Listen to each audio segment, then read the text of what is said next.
Topic है कक्षा कक्ष की शिक्षण विधाएं। कौन कौन सी विधाएं हैं जो कक्षा कक्ष में प्रयोग की जाएगी।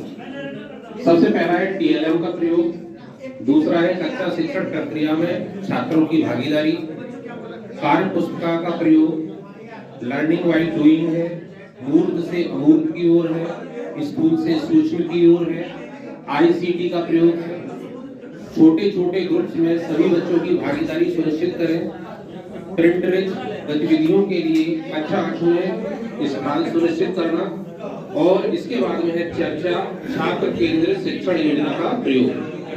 अभी जो टीएलएम वाला सत्र चला था इसके बारे में आपको बताना चाहता हूँ। जो शिक्षण विधाएं वाला है इसमें हम आपके जो पहला वाला भी सत्र चला था उसको भी शामिल कर रहे हैं टीएलएम वाले को। जैसे यहाँ एक चीज लिखी है मूर्त से अमूर्त की ओर, तो जो भी टीएलएम में आप देख रहे थे यहाँ पे इसका पूरी तरह से प्रयोग किया जा रहा है। आपने मोटा पतला का उदाहरण दिखाया तो मूर्त रूप में दिखाया, तभी तो बच्चे सही से समझ पाए। आपने दूर पास का उदाहरण दिखाया तो सामने दिखाया। तो क्लास में छोटे बच्चों को अगर हमें अंकों का ज्ञान कराना है या वर्णमाला का ज्ञान कराना है तो मूर्त से अमूर्त की ओर ले जाएंगे तो वो ज्ञान उनका स्थायी होगा, उनकी समझ है वो स्थायी होगी। तो इस चीज को क्लासरूम में विशेष रूप से हम लोगों को स्थान देना है। जबकि वास्तविकता में ये है कि जो गणित किट है ये सब सामने मूर्त चीजें हैं, दिखाई देती है, लेकिन इनका प्रयोग टीचर करना, अगर इनका प्रयोग शुरू कर दे तो कोई बड़ी बात नहीं है कि बच्चा स्थायी रूप से वो चीज सीख जाए, जीवन पर्यंत उसके काम आएगी वो चीज। क्योंकि बच्चा ये जानता है उसके पास शब्दकोश 1 साल का होता है तब भी शुरू हो जाता है, शब्दों का एक भंडार होता है, उसके पास अंकों की भी समझ होती है। आप क्लास में जैसे फल वितरण कर रहे हैं, किसी को 1 केला दे दो, किसी को 2 केला दे दो, क्लास में लड़ाई हो जाएगी। बच्चा ये जानता है कि 2 ज्यादा है 1 कम है, बच्चा ये भी जानता है कि 3 उससे भी ज्यादा है, लेकिन बच्चा ये नहीं जानता कि 1 का जो चित्र है, प्रतीक है, वो कैसा है। हम लोगों की जिम्मेदारी है उस प्रतीक से उसको बच्चे को परिचित कराए, यही हमारा कार्य है।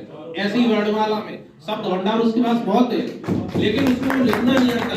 उन प्रतीकों का जो परिचय कराना है, अगर हमने उसका करा दिया तो ये मान के चलिए जैसे ही उसका परिचय होगा फिर उसको हम लोगों की जरूरत बहुत कम महसूस होगी, वो अपने आप आपके पास आएगा।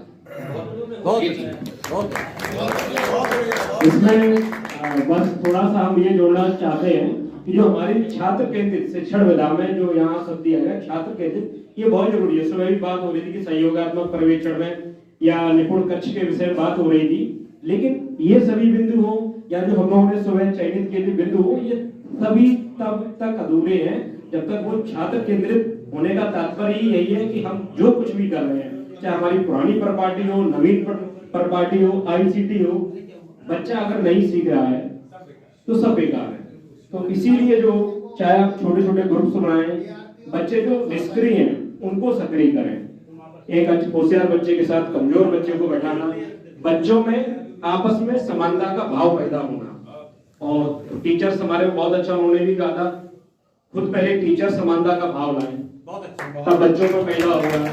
साथ में बैठ के हमने देखा हमारे बहुत से टीचर्स हम लोग भी भोजन करते हैं।